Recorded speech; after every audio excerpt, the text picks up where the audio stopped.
Welcome back to another episode of the Collective Evolution podcast here. Today, my guest is Dr. Natalie Dyer.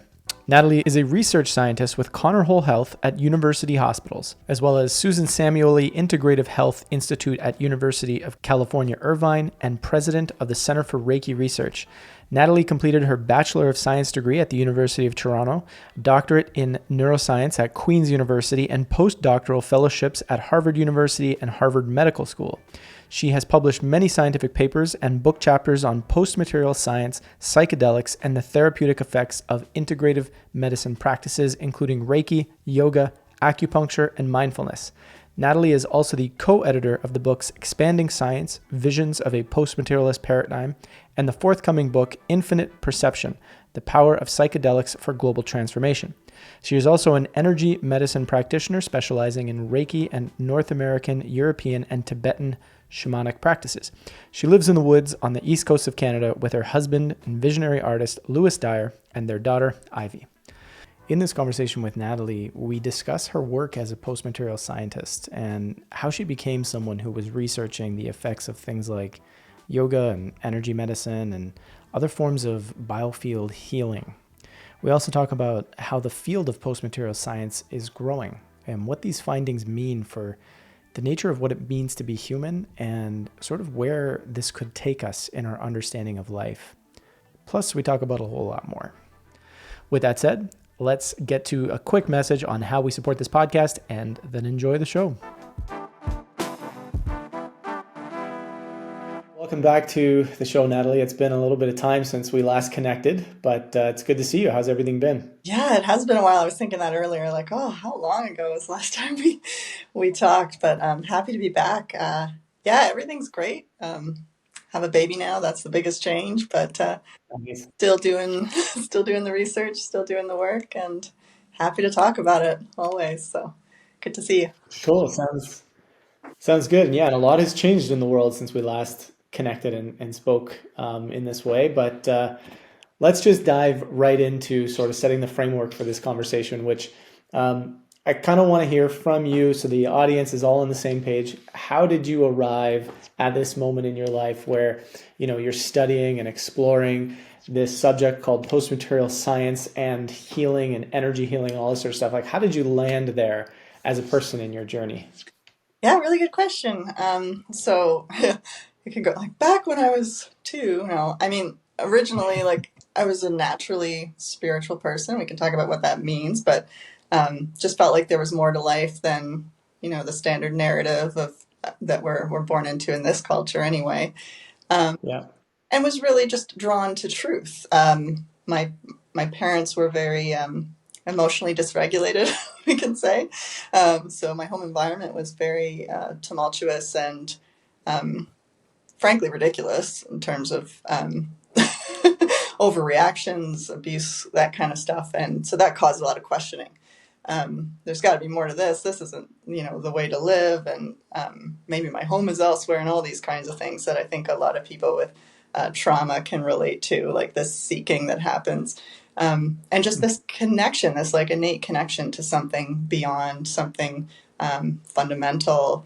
And yeah, really a need to know truth. And because I was in school, I thought school was going to teach me truth. So I stayed in school a lot, and I ended up studying biology and psychology because I was interested in life and the mind. And meanwhile, was having a lot of experiences, like out-of-body experiences as a child, which a lot of kids do, psychic experiences, intuitive dreams that were validated.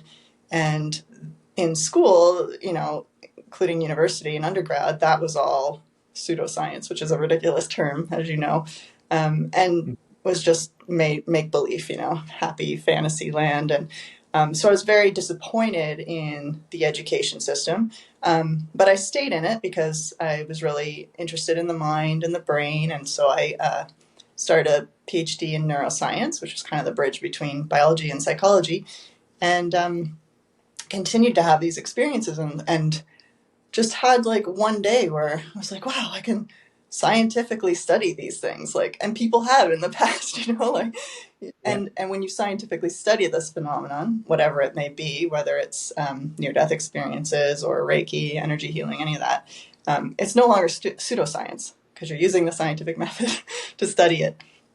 So I felt also this sense of purpose, like I'm meant to do this work, and serendipitously, I just synchronistically connected with these other researchers. Like, Mario Beauregard was one who was a main catalyst for me and connecting me with other researchers like Larry Dossey and Rupert Sheldrake, and really taking me into the fold of what we now call postmaterialist science.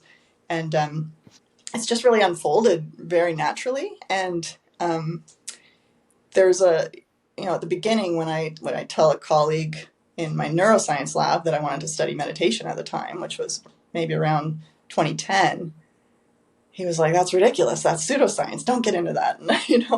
And now that's totally accepted, meditation and meditation research and what it does for the brain and what it does for the body and the psychology. And so I just stuck with it, and I never let those people dissuade me. And it's just, I think a lot of doors have opened because of that. And a lot of people come to me in the same boat of, like, I don't want people to think I'm crazy, and can I work with you on this project or that project? And so it's actually starting to merge more now, where I was kind of having the research side and my science career, and then doing the Reiki on the side. And now it's like, I got so many Reiki research projects, I can hardly keep track of it. It's just, it's exploding. And so from meditation to then yoga research, which I did a bit of, to now what they call biofield therapies, I guess, which includes Reiki and Qigong. It's really, really growing and booming. And I think maybe some of the general public doesn't realize that, because it's like an undercurrent. And eventually, we reach a tipping point where the research becomes part of culture. So I think we're almost at that point. And it's been a lot of amazing colleagues and a lot of support. There's a lot of us post-materialist scientists, and we're coming together a lot more now. And of course, the internet's helped with that, and Zoom, all of that. Yeah. Cool. So I think now is a good time to sort of lay out this distinction between post-material science and material science. And maybe you could sort of provide a definition of material science so that, just everybody can have a grasp, and what the post-material science sort of manifesto is to some extent. Right. Okay. So materialist science is what everyone's probably familiar with. And that's based on a mechanistic view of reality that's based on Newtonian physics. And it's very outdated, over 100 years old, outdated. And it's the idea that we're just all molecules, and they're randomly hitting each other, and that's how life happens. And here we are. And consciousness is a byproduct of that. It's kind of an illusion that helps us survive and maybe connect with each other and build relationships and all this. And post-materialism is defined as after materialist science. So it's not really like, there's tons of advances from materialist science, of course, like in engineering and everything.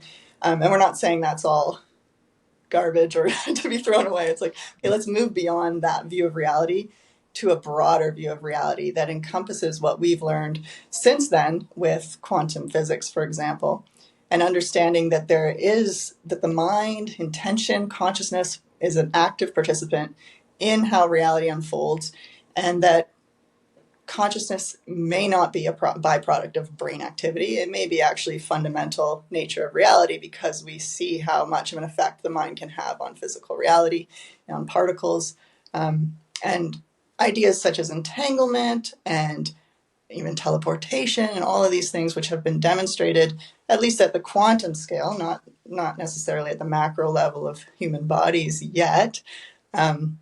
But we're taking that into account and say, okay, let's open science up a little bit more and allow to study some of the things that are in alignment with that idea that consciousness might be fundamental, such as survival of consciousness. So that includes near-death experiences, children who remember past lives, mediumship, non-local healing, all of these things that are really exciting and fun and magical, even though it may not be magic, it's fun. So this post-materialist movement, which is growing, there's hundreds of scientists that have signed this post-materialist manifesto. scientists and doctors, which says, let's open this up. Let's not ridicule scientists that want to study this thing, these Yeah. phenomenon anymore. And if we open it up and we disprove some of it, fine, but let's at least allow for that, and Yeah. stop criticizing each other and ostracizing. And some of these researchers, like Rupert Sheldrake, you might have known, was like stabbed on stage for talking about this. That's absolutely insane. So Yeah. I think this movement hopefully is a catalyst for helping shift culture. And I have seen a shift since. So that manifesto was, I think, 10 years ago now. So there's been quite a shift since then. And yeah, it's really exciting. Even, yeah, people that thought meditation was pseudoscience are now like, oh, and distance energy healing. Yeah, okay. So Yeah. you got to just, I mean, for myself, I have colleagues that didn't study this stuff because they were afraid, because their colleagues said that's going to ruin your career. Your CV is going to look ridiculous. And I never cared about that. I just wanted to do what I thought was important. So Yeah. my guiding force is not the people here, the naysayers. So Yeah. yeah. Yeah. It's, there's part of me that wants to kind of sort of shift gears a little bit, because it's like the bullying of any field, not just this field of post-material science, but like I'm noticing it. Like I was having conversations with some friends, and I mean, my work for the past while, but um, I've just been coming to this realization of like why my work is not respected in certain circles, and it's literally because I acknowledge the existence of some conspiracy. Of course, we take this very evidenced approach to it, but you're not allowed to acknowledge it, period. Otherwise, you're bad. And that's kind of been the sort of the way of going about protecting consensus reality, no matter what field it is.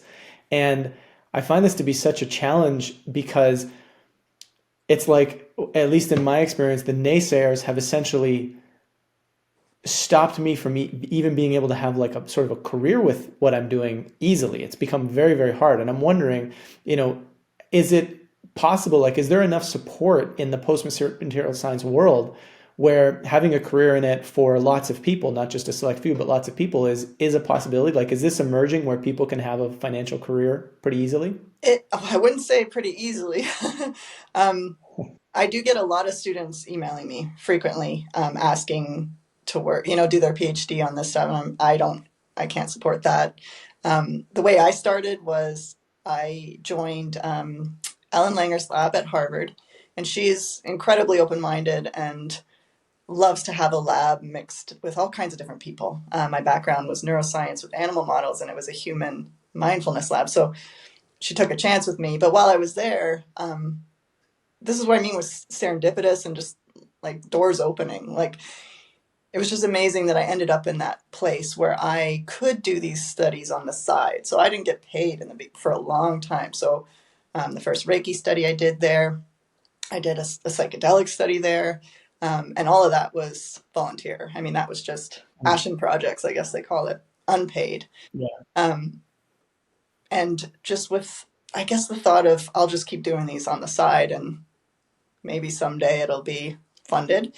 Um, Yeah. and that's happened, at least in the biofield science area. So I got funded last year to do a Reiki study with cancer patients. And there's a group called the Subtle Energy Funders Collective. And Hmm. they're from Silicon Valley, Google, all these kinds of places. And they've all had personal experiences with energy healing, whether it's Reiki, Qigong, just natural healers. And they see the need for shifting medicine, for example. And Yeah. they've come together and start pooling their funds, and are funding a bunch of different projects. So finally, after 10 or so years, we have some fiscal support for this work, which is great. And other than that, there are a lot of people are familiar with the Templeton Foundation. That's another group that funds this kind of work. It's hard to get those grants, but it is an option. There's certain private foundations that support this work. But in terms of like big government grants like NIH and things like that, that's still probably a long time coming, although they are getting more and more open to funding things. They're funding acupuncture research, for example, a bit of qigong. So it's opening up, and I think you might just have to be willing to do a little free work on the side to start, build up the CV, and hope that the right people find you. So with this, these subtle energy funders, they found me because of the research I've done and sought me out, which was wonderful. And now it's a nice partnership where hopefully we can continue getting funding moving forward. So yeah, there's not a lot of support, but it is growing. Yeah. That's good. I mean, and I mean, to some extent, it's expected in every sort of larger change that happens in society. There's always a bit of a delay, and it's always hard to get things up and running. And yeah, it's I guess it's just part of the natural part of upsetting something. Like you said, Sheldrake got stabbed on stage, right? And I've watched many debunkers over the years, and I've come in contact with many debunkers over the years, and most of the times I find that there's not really a good faith interest in exploring what's there. It's really coming from this sort of bad faith, let's just purely debunk, as opposed to let's see what the scientific method actually brings out in the whole discussion. And one of the thoughts in terms of expanding upon that is obviously the argument of, what we're seeing happen at the quantum level isn't necessarily going to start to happen at what we call the material level, and the ways in which we're living our lives day to day. Where have we seen that which we're sort of thinking is happening at the quantum level? Where have we seen it happen at the material level that can add to why the discussion of this is actually worthwhile? Yeah, really good question. I mean, my area has become naturally remote healing. So usually with Reiki, so distance Reiki. And what we do see is that people are connected across distance. It doesn't matter how far, Yeah. whether it's the next room or across the world. People can affect each other's physiology and mental state, and we can measure this physiological as well. I think Dean Radin did a good study looking at contractions, I think it was in the abdomen, or muscular activity of the abdomen responding to loved one's emotion, changes in emotion, for example. So we see that. Of course, people still say they're always, the critics are always going to say placebo or whatever, but the Yeah. placebo effect itself is another one of these amazing phenomenon. With teleportation, I believe the largest thing they've teleported is like a diamond or something. So, I mean, it's starting to get more at the macro level, and there's quantum biology now. So things like Yeah. photosynthesis is using superpositioning of molecules, and so as these gatekeepers die off, essentially, more and more of this research can happen, and it's really exciting. Quantum biology is a really cool field. And Yeah. so, yeah, I don't know if we're going to see teleportation of humans necessarily, or if maybe it has already happened. But we're at least opening more and more of these doors, and I don't know what the limit of that is. But in terms of studying it, we've got to be careful with our biases, right? So I'm a Reiki practitioner. Obviously, I believe in Reiki. I practice it, but I'm going to be running a placebo-controlled distance Reiki study. So people thinking they're getting Reiki, not getting Reiki, people thinking they're getting Reiki. And I'm kind of excited if it shows no difference. It's like, Yeah. like I'm open to that. And I would definitely write about it if it was that, it's a huge placebo effect. Well, what does that really mean? What is the Yeah. placebo? Let's dig into that some more. That's really interesting. So to be a real good scientist, you have to be willing to have your hypothesis disproven as well. Yeah. And I do a lot of work with the Center for Reiki Research, and there's a lot of Reiki practitioners in there. And I stress a lot of the time, we got to be good scientists, even though we are Reiki people. It is helping people. It is effective. But let's really be open to why that is. So it's important to still be a good scientist, even though you're studying these things that might get you excited and you might have personal experience with. So something to keep in mind. Yeah, I think that's obviously a great approach, and I think that's what's needed right now, because that's how also we're going to bridge the gap between those that are really, let's say, married to the materialist view of the world, which, like you pointed out earlier on, it has made significant contributions to society as a whole. It's certainly not all wrong by any means, but that there's an expansion of this understanding. And I mean, that's what humans always do, is right. We evolve our understandings of things. And um, I just, you mentioned something earlier about like just the way oftentimes people will react to these new ideas. And I've always, when I was a kid, I was always like, why are people not excited about like magic or mystery or the supernatural or the paranormal, right? Like these are like, I've had probably similar to you, many experiences where I cannot for the life of me explain them. And I can explain them through a spiritual lens, but not necessarily through, how we understand our world. And I just never understood why everybody was just, not everybody, but lots of people were just so, oh no, that's just nonsense. That's not real. That can't exist. But like, aren't you excited about this? Like this says that we, there's something more to us that should be exciting. But it's not. And even something as simple as past life research is like, this is fascinating stuff. And it's so much more rigorous than people realize. And I guess this goes into the question of like the implications. Like if you were to sort of just lay out in whatever kind of feels best, like what are some of the implications of what this post-materialist sort of viewpoint would be bringing to the table to people's everyday life?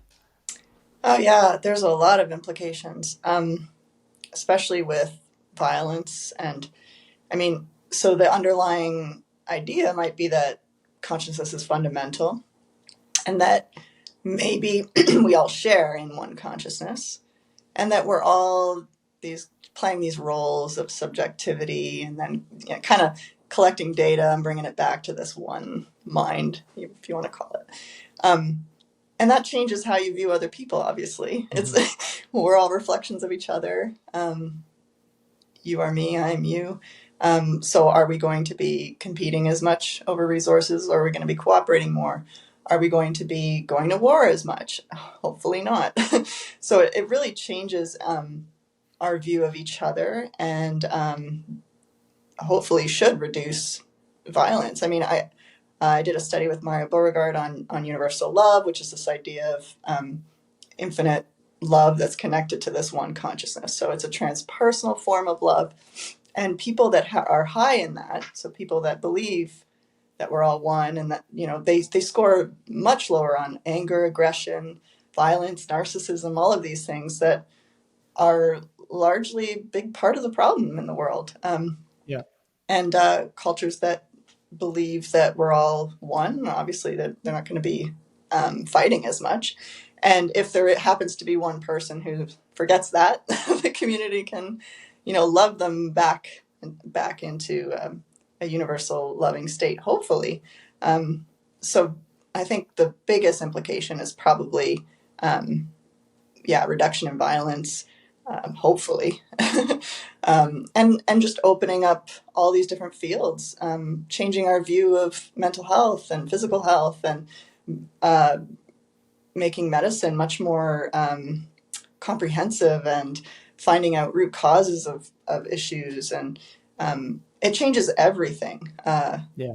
Absolutely everything. Yeah.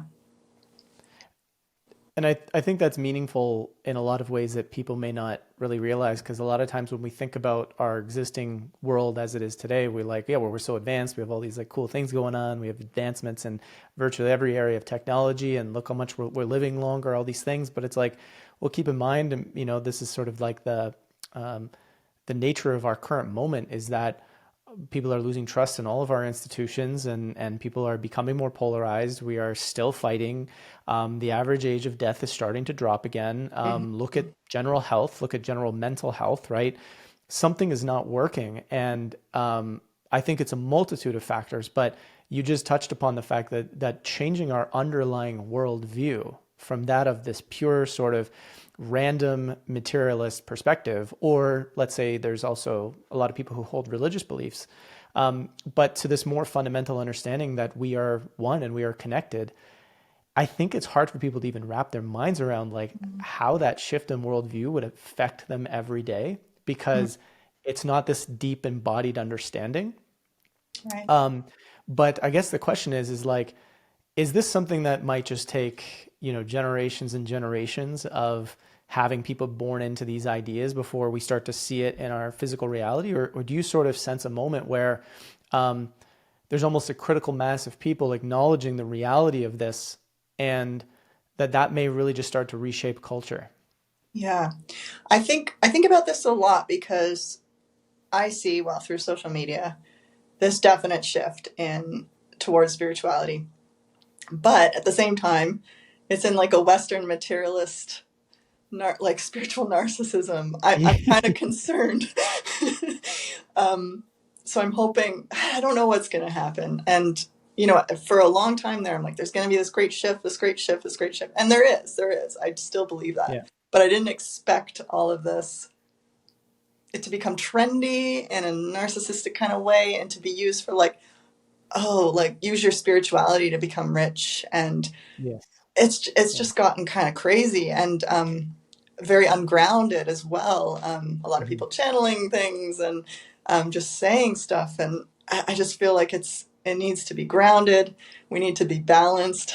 We can't just like, oh, I think lots of cults coming and just it's just kind of gonna get maybe a little crazier before it starts to settle down. But I think like Yeah. each generation naturally tries to balance the previous one. So I think maybe our generation is getting a little like out there because maybe our parents were a little too materialistic, and maybe Yeah. the next generation will hopefully strike a balance in there some way. Um, but I see the shift, and I think science is really helpful for that because we can at least ground Mhm. it in data and while still exploring these questions that are super interesting. So I see the shift. It's interesting to watch. Like, got the popcorn. Yeah. Like, wow, I see. I'm not on TikTok, but sometimes people share stuff, and I'm like, wow, like, what are we gonna do with all these people? But Yeah. it's interesting. It's I don't know what's gonna happen, and I think we're gonna have a lot of different kind of subcultures going on for a while. I don't know. Yeah, it's a really interesting thing to sort of bring up because um, my lens has always kind of been this sort of sociological fascination. I love watching the way humans are, the way what drives them, the things they become interested in, and Yeah, I've definitely noticed like and sometimes I've looked at myself here and I'm like, okay, for years we spent time building up this knowledge and presenting the science and presenting the quantum stuff that's been emerging. And as this has built and built and built and built, I've watched, just as you pointed out, people take this as if like, oh, my thoughts can just absolutely create yeah, my reality. And, therefore I want to use my thoughts to just have all the things that I want. And I'm like, that's not really what this is about. But am I partly responsible for, because I put forth that science, am I partly responsible for, as in like I help to bring awareness to it? Um, am I responsible for this sort of thing? Because like, I think one of the challenges is, like you pointed out, people are so interested in using this stuff for their self-interest and then finding all of these interesting roundabout ways to justify why it's like okay that they should just be totally self-interested. And I often will pose people the question. I'm like, if thoughts and consciousness creates reality, and you can have all the things that you want, and you have 10 people embracing this idea, and they work for a company, and they all want to be CEO, but there can only be one CEO. What's going on there, right? And so you start to see where these ideas break. And I'm just curious, like, to you, like, if as a question, like, this idea of our thoughts and our consciousness creating reality, what have you, and I know this is a very theoretical question, but like, what have you seen as like the actual reality versus maybe the limitations? Like, how does that actually show up in our day-to-day world? yeah. Wow, that's a good question. I don't even really know how to answer that. It's yeah. There's the individual creation, and then there's the co-creation, and it's like Hmm. we are bound by certain boundaries. We can do we can affect a certain amount, but we obviously can't make a dinosaur appear right here. It's so I don't know what those boundaries are, and I don't know the mechanics of how that works. Um, but it's really interesting how yeah the Western spirituality has become so materialistic and abundant and like abundance, abundance, abundance. Activate your abundance codes and all this stuff. And I mean, yeah, okay, we should get out of our poverty mentality, and obviously we should have all our needs met. But I'd love to see some of these influencers like using these for world peace and for it's like Hmm. I've yet to see someone say manifest world peace. Let's manifest, reduction in hunger. It's always like manifest your car and manifest your mansion. And Yeah. so I don't know if the other stuff's getting censored. Everything's so censored now. It's like I don't even know what's happening. You can't see news on Facebook in Canada anymore. I mean, Yeah. it's crazy out there. And yeah, I don't know what those bounds are, but when I first quote had an awakening, I was a little bit on that side too. Like, oh, this is all just a projection of my mind and my Hmm. Hmm. consciousness. And I mean, it didn't take long to realize like shit happens, Yeah.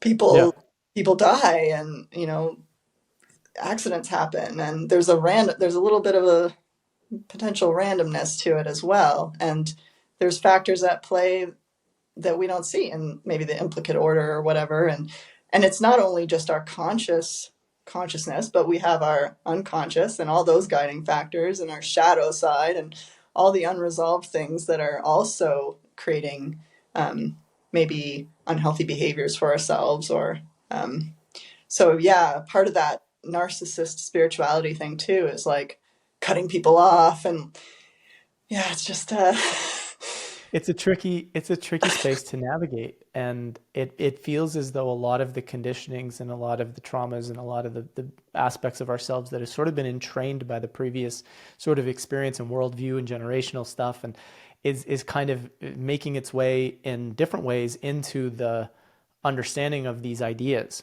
And it's kind of becoming, we're just kind of bringing our old stuff with us into this new understanding versus kind of maybe seeing how a true sort of healing or coming back to ourselves could can really happen. And mhm.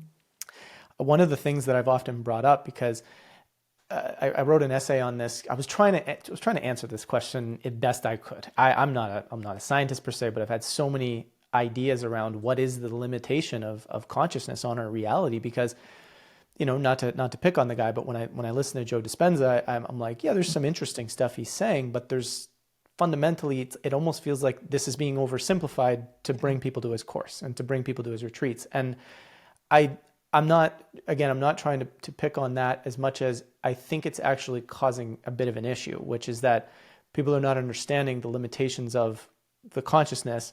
But then of course someone's going to respond to me saying, well, because you believe there's limitations, there's now limitations. And it's Yeah. like, no, that's Well, then, literally yeah, not then what ask the them science again. shows. Yeah, And I know. so Circular. Yeah. yeah, the circular reasoning is can be very difficult, but I've often thought, and I'm curious your take on this, that it's like there's something having to do with just the very nature that the human experience seems to be meant to be physical. And in that physicality, and I posed this to Adam Curry, you're familiar, you know Adam Curry, right? Hmm. And I, Yes. I said to him, I said, what if in our study of quantum physics, we're peering under we're peering into the operating system per se, but the video game we're actually playing is kind of how it's supposed to be. And that sort of like yes, there's somewhat of an advancement in understanding of how our consciousness can impact our physical reality that is going to expand for humanity, but that to some extent, like this physical experience is kind of the point. And I'm curious your thoughts on that. Yeah, definitely. We're here for that experience. We're meant to forget. There's a veil of forgetting, you know. If we had that ultimate awareness, you'd be kind of insane here. You Mm, have to yeah. kind of be in your own little physical bubble, so to speak, to be able to interact and learn and experience and grow, and to bring all of that back, all that wisdom back to the whole. And so I don't think, yeah, that the point of life is to um, maybe have ego dissolution, but I think having those experiences helps your life journey Yeah. to have like that experience of remembering, to relieve some suffering, because it's tough. Yeah. Yeah. And it seems to be getting a little harder. So it's for resilience, having these. experiences of ultimate reality, interconnection, very helpful for the human journey, but we still need to take the human journey. And Yeah. so, yeah, it's interesting. It's all, yeah, super, super fascinating. So I always think of these, I think very much in terms of mental health and happiness and quality of life, and how can we improve those things and still, be human. So a Yeah. lot of that is like embodied spirituality. What does that look like? Being grounded in your body while also being spiritually connected. And Yes. yeah. So there's a number of fun places to go from the stuff you brought up. So I definitely want to get there. But another question came to mind as it relates to this because, this question of a shift in consciousness emerging, which is something that I do sort of believe in. It's been the foundation of my work for a long time. And you have already alluded to the fact that, that's a feeling that you have as well. And I was speaking on a little symposium yesterday on this humanity's sacred mission, like what's our sacred mission right now? And I guess I would like to pose the question to you that from the lens of the stuff, the work you're doing and the science, and you're sort of tied into this understanding of how there's this possibility of evolving and having humanity come to a new understanding, a new worldview that could push us forward. And I guess with what you're seeing, like what is sort of our sacred mission in your mind right now at this time for humanity and like to move forward? What are we doing? What's being uncovered? Simple question. Yeah. um, yeah. So I think it's a journey of like we're starting to remember. So I see like existence as like an exhale and an inhale and going outward and experiencing and coming back and remembering and but that ultimately life is an experience and we're always going to want to experience, I think. Yeah.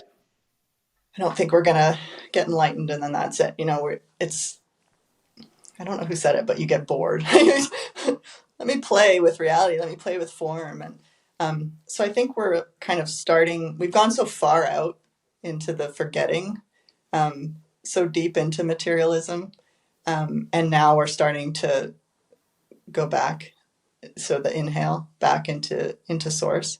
And I think a lot of it is really about that oneness, that interconnection, and remembering that because of how much, oh my gosh, the amount of war and poverty and pillaging and all of that that's happened on the planet. Like we've done it enough and we've forgotten enough.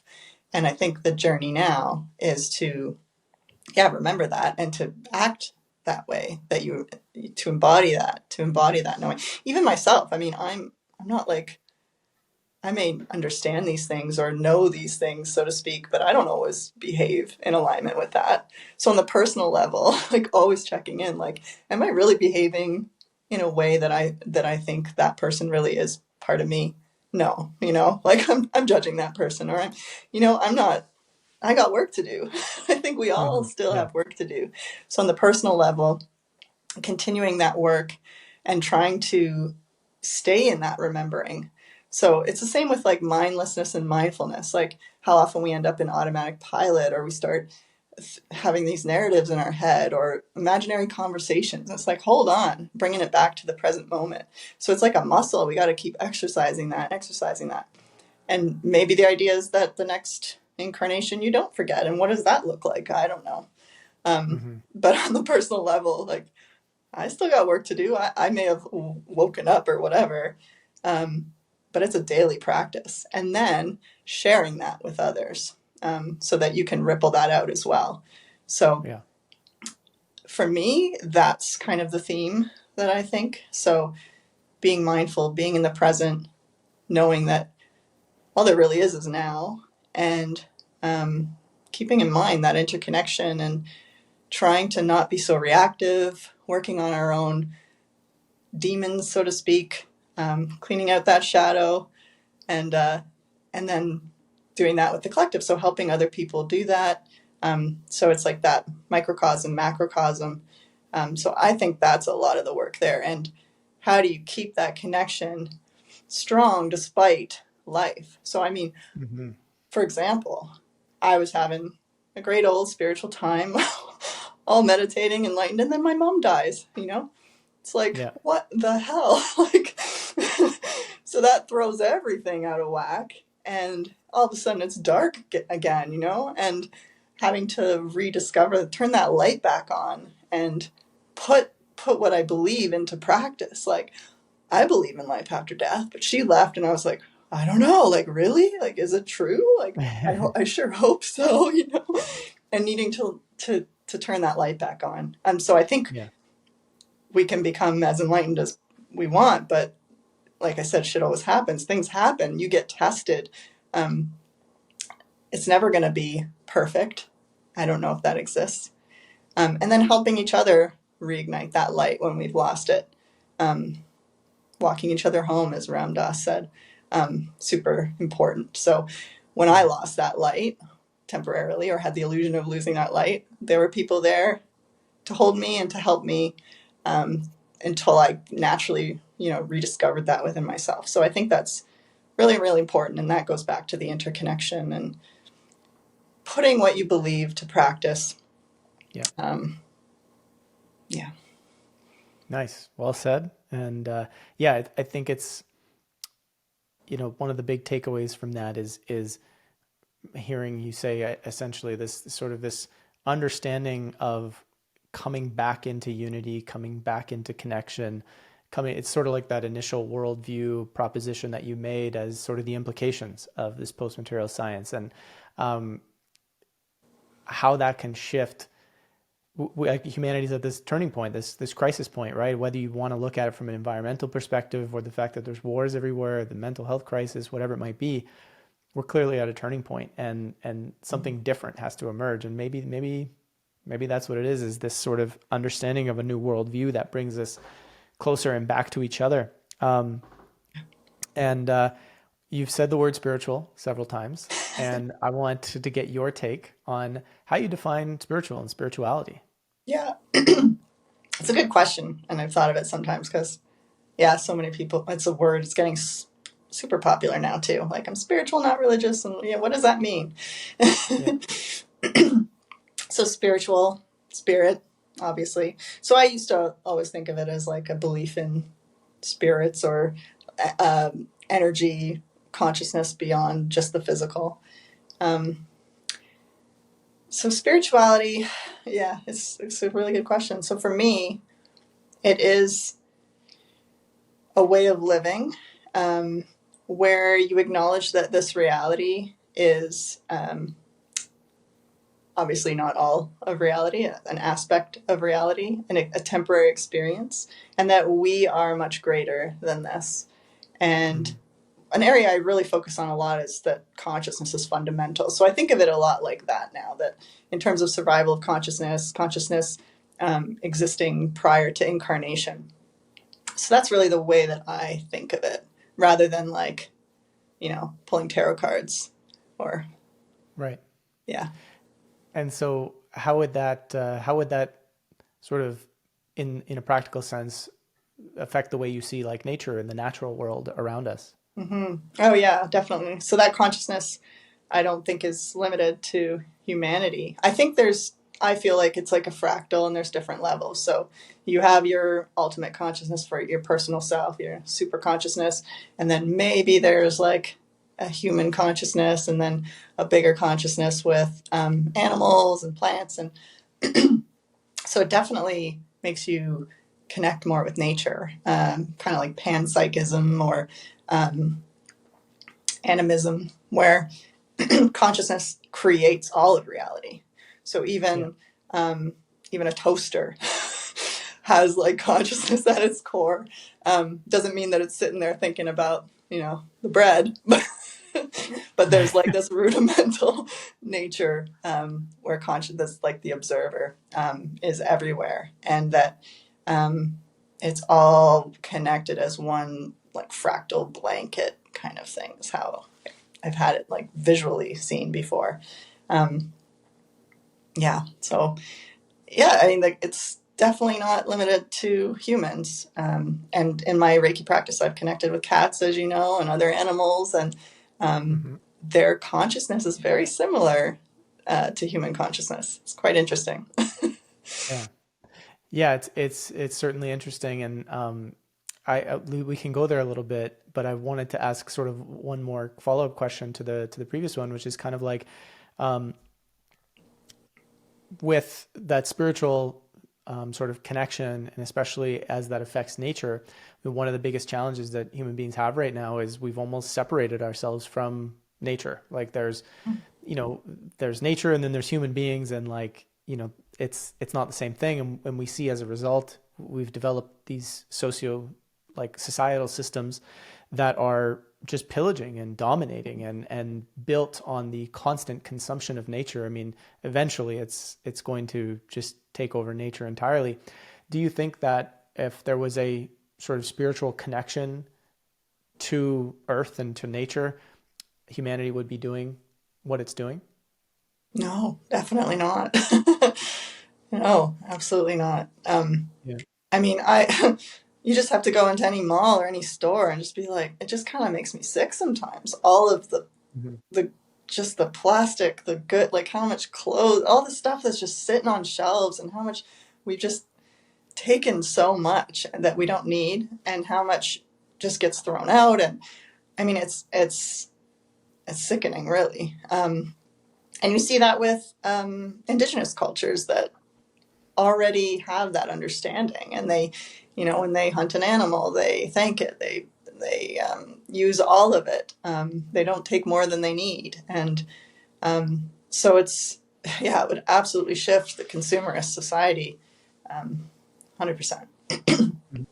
And like a lot of what has driven our culture has over the many years leading up to this moment, has been organized religion, right? So not necessarily the mystical traditions that are associated with each religion, but it's kind of this organized religion that, you know, myself, I grew up Catholic, and Mm-hmm.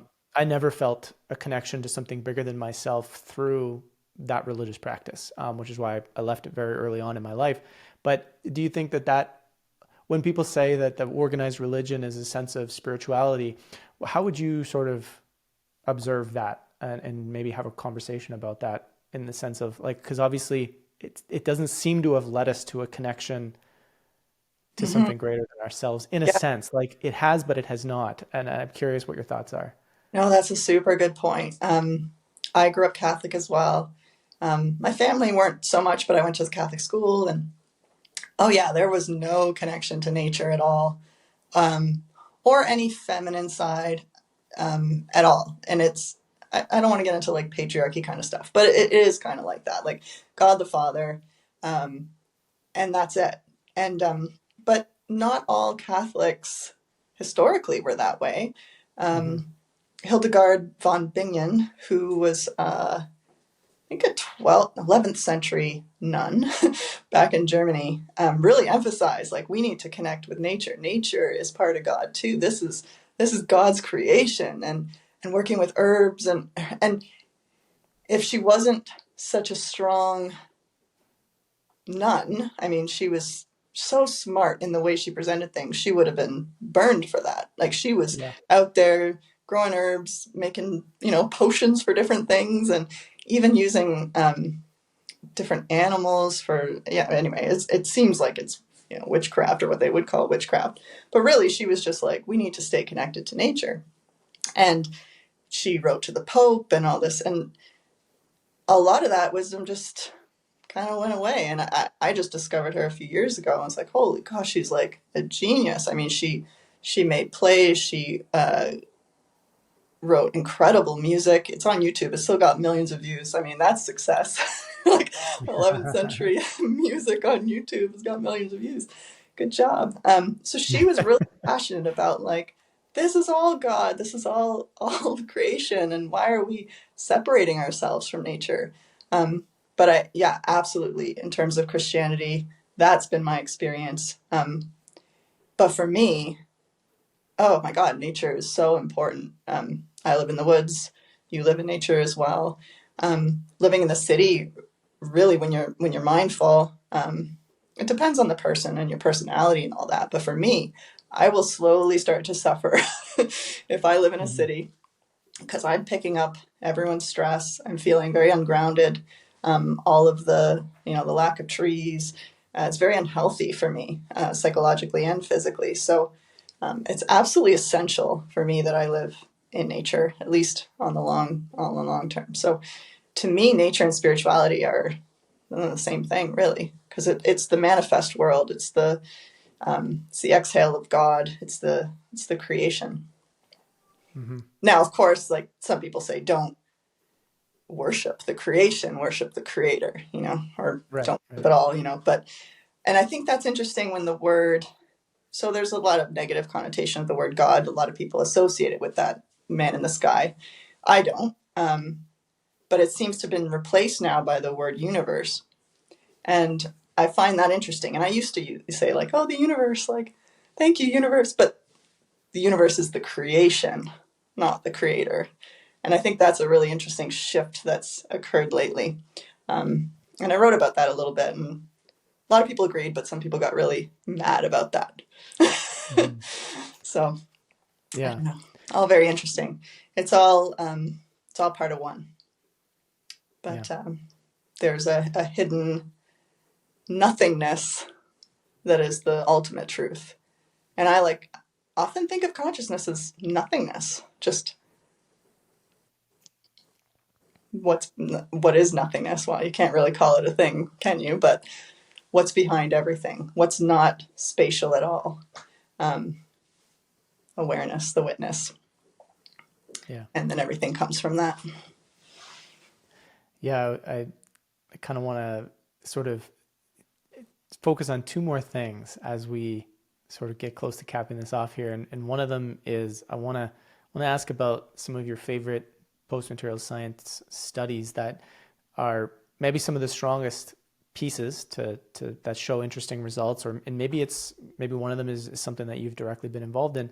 But before we get to that one, I did want to sort of look at and have a little bit of a discussion on this question of experiencing something greater than ourselves and the experiences that go beyond faith, but that are kind of what drive, like, so for example, you talked about when you were young, having these experiences of things, and that experience was like, well, this is undeniable, but we don't have an explanation. What am I supposed to do with that? And the question is what's the importance as this stuff becomes more into the mainstream eye, this idea of post-material science? What's the importance of people actually experiencing in their body what is being talked about here versus just holding it as a thought, as an idea? Yeah, I've been on that journey, and it's night and day. So I had these experiences, like I said, the psychic experiences, out-of-body experiences, and then I was like knowledge seeking, and I was reading a lot about near-death experiences, but that didn't really, it shifted me mentally, but it didn't really give me a direct experience, a gnosis, a direct feeling of that one mind, of that consciousness, a transcendent experience. You can read all the books about transcendence you want. And it wasn't until I started practicing some of the Eastern practices. So yoga was one of the first things. Wow, like that shifted everything for me. And meditation, and then that got me into Reiki, and having these direct experiences of universal love, interconnection, where your ego is just out of the picture, and all there is this one infinite loving intelligence. Super important. And I think having that kind of regularly is also important because life is difficult. But having the knowledge is definitely not enough. And I think if you just have the knowledge, then you're at risk for that, like narcissism, that spiritual narcissism. Because having that experience of interconnection is super transformative for how you behave with other people. But having knowledge, you might, oh, I know all this stuff, or I'm going to now manifest this and that. And I'm better than other people because I know this. And that's very much not what I would consider true spirituality. So yeah, that embodiment, super, super important. And that's why I study these practices. I think it's incredible to see the people, cancer patients, for example, that don't believe in anything. They're kind of a mainstream person. They're like, all right, I'll try this Reiki or whatever, and then they have this profound experience of interconnection and love, and they feel like they release all this emotional baggage, and we get these qualitative reports like, I don't know what that was, but that I'll never forget. That was amazing. I want that again. And thank God, they start saying, like, so changing from like a non-believer or just like indifferent and not caring at all to holy cow, like there is something more. And then their whole life changes. And I talk to these people quite regularly where they just come upon all this stuff and they get so excited and like, wow, what do I do now? And feel like they have a life mission all of a sudden to help other people rediscover that and rediscover, because that's where we come from. So it's really a remembering. And so it's very important to have that embodied experience.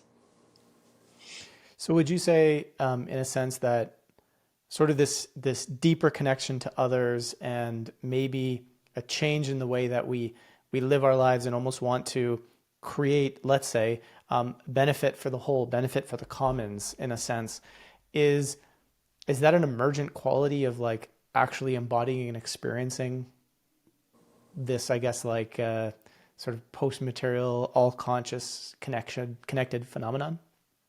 Yeah. I mean, we see that with people that across these different experiences, near-death experiences, peak psychedelic experiences, energy medicine, there's a transformative power to that lasts decades. And it changes your meaning in life. It changes how you treat other people.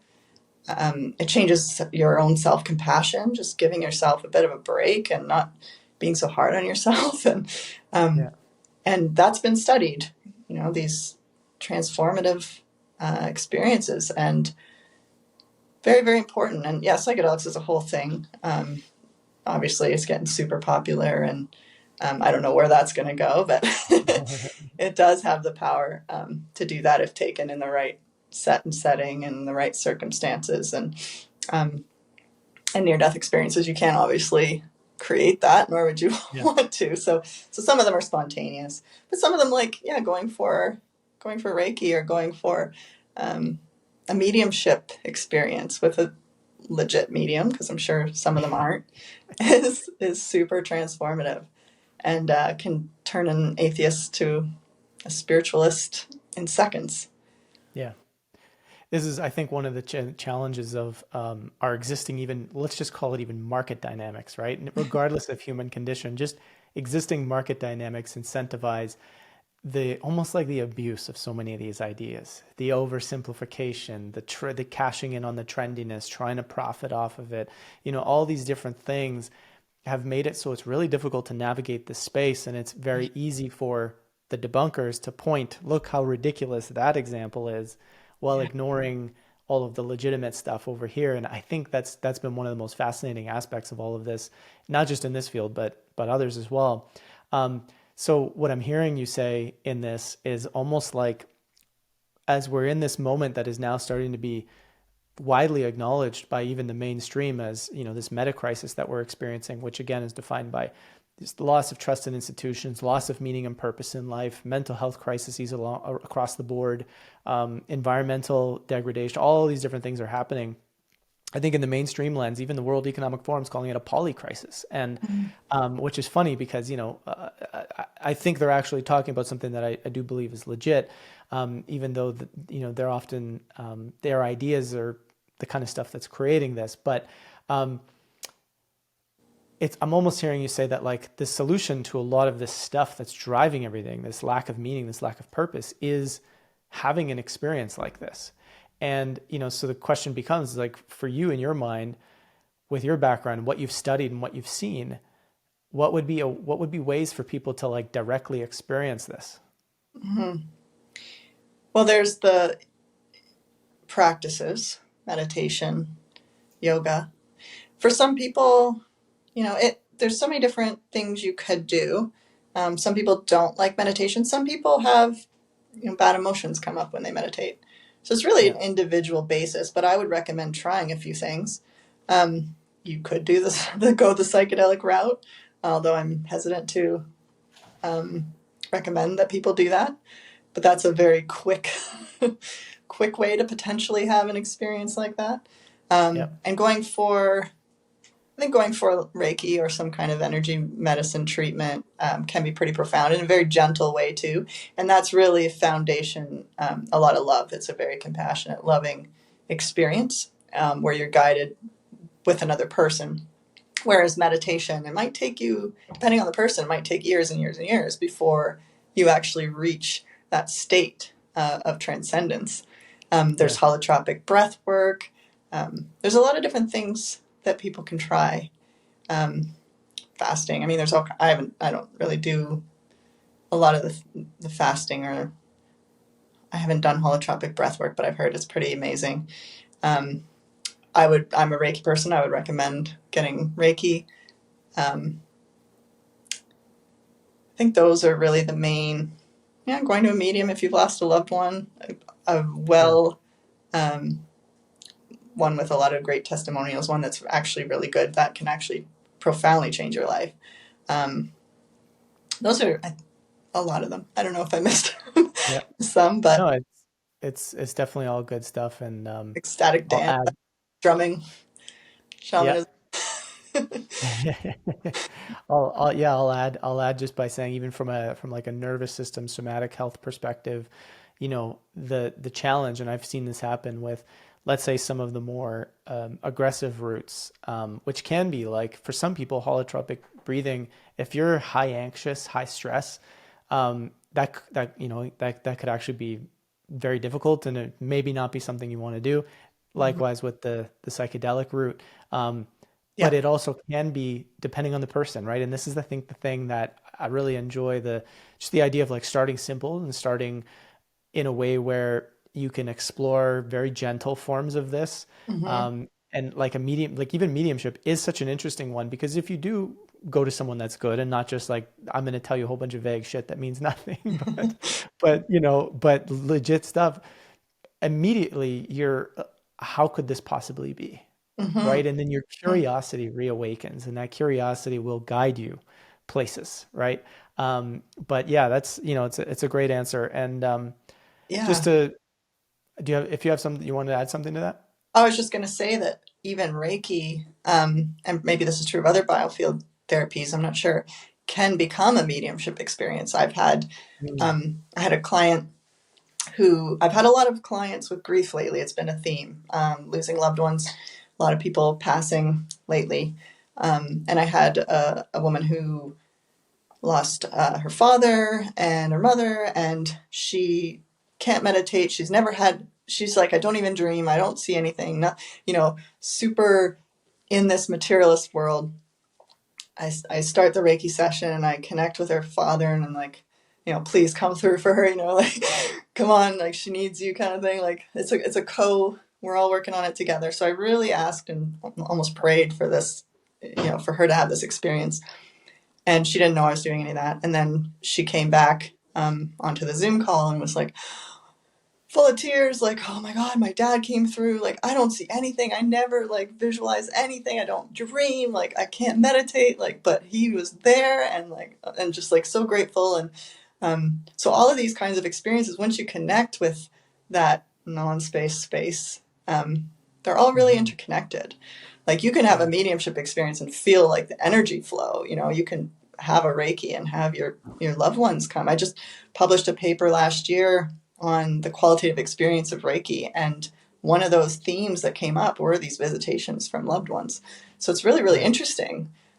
What's going on there? I don't know, but I would definitely recommend, yeah, a gentle approach to start, and getting a Reiki or a mediumship, I think, is probably one of the more gentle ways to have an experience.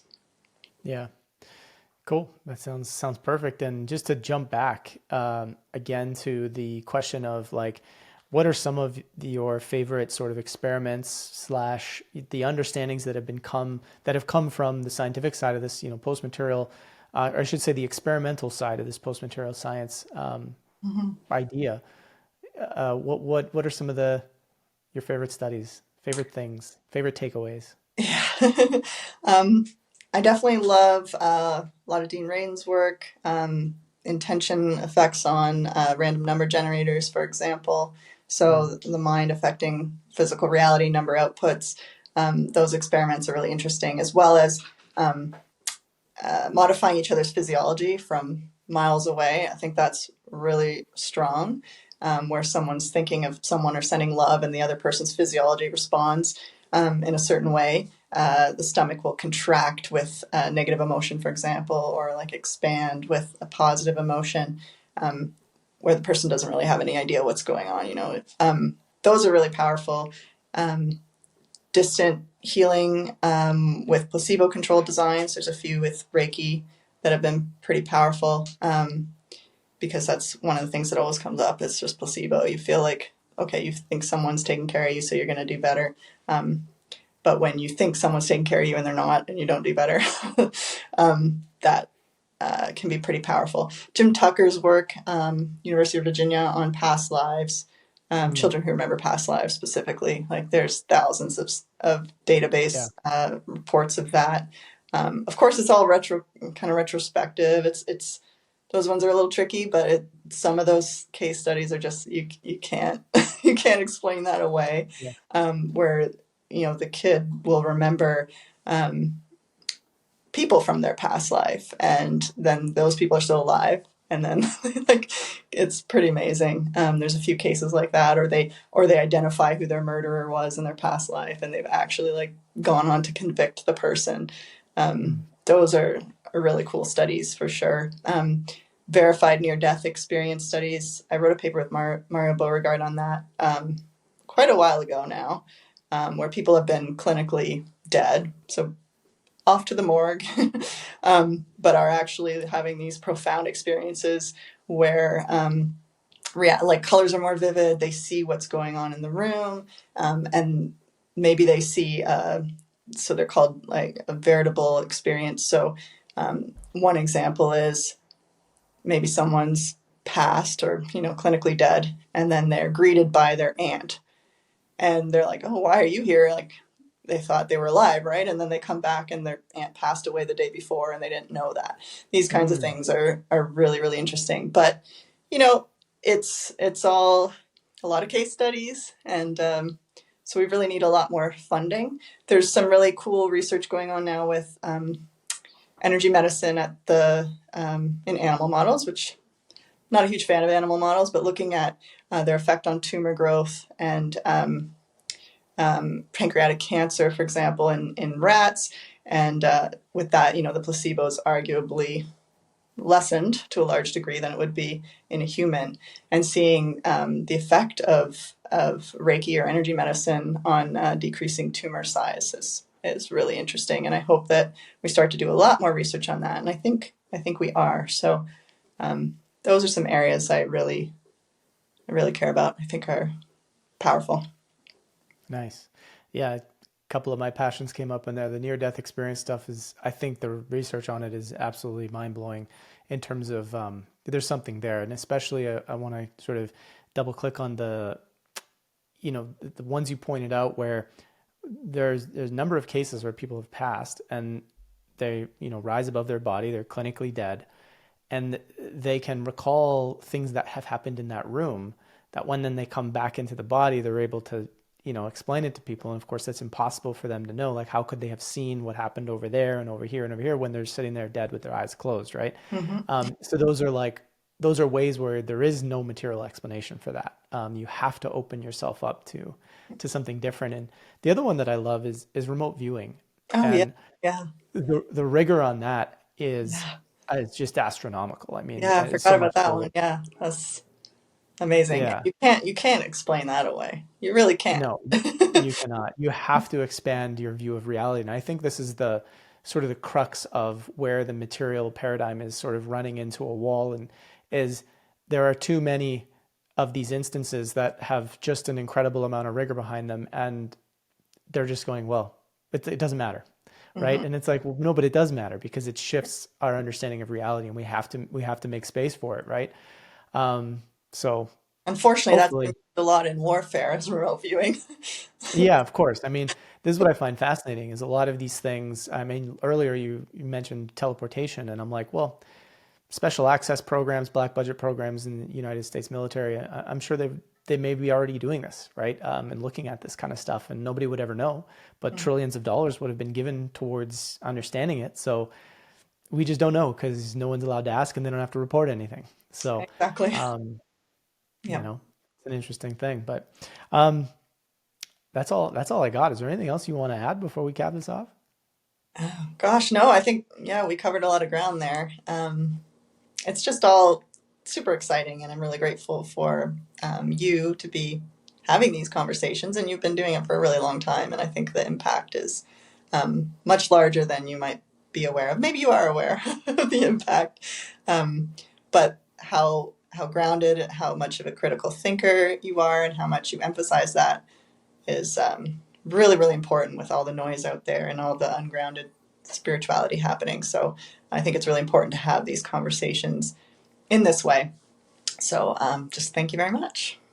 Cool. Well, thank you for doing the work that you do as well. I think it's bringing important sort of structure to the structured world, if you want to look at it that way too, right? Bridging that gap, which I think is so important.